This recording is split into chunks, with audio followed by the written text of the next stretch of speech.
Hello guys. आज की इस वीडियो में हम जानेंगे कि सिविल केस क्या होते हैं और क्रिमिनल केस क्या होते हैं। हमने बहुत बार सुना है कि ये सिविल केस है, ये क्रिमिनल केस है, पर जानने का मौका नहीं मिला।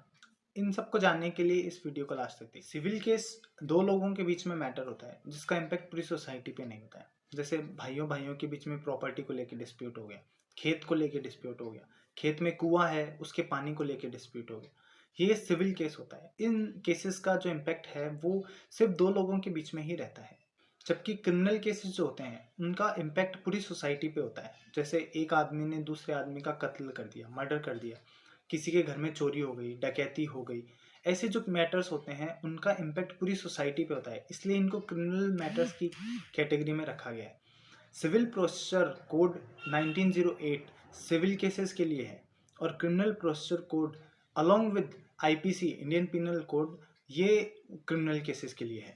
सिविल केसेस जो होते हैं उनके लिए डिस्ट्रिक्ट कोड बनाया गया है, जबकि क्रिमिनल केसेस जो हैं उनके लिए सेशन कोड बनाया गया है।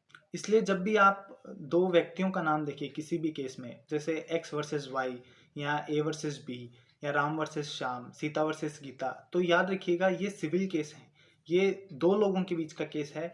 इसका इम्पैक्ट सिर्फ दो लोगों के ऊपर ही है, दो पार्टियों के ऊपर है।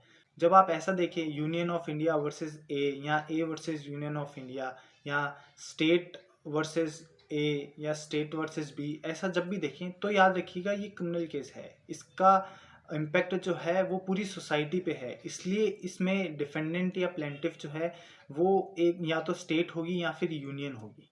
ऐसी और जानकारियों के लिए हमारे यूट्यूब चैनल को सब्सक्राइब कीजिए। यदि आप इस वीडियो को इंस्टाग्राम पे देख रहे हैं तो एडवोकेट रोहित रजलीवाल को फॉलो करिए।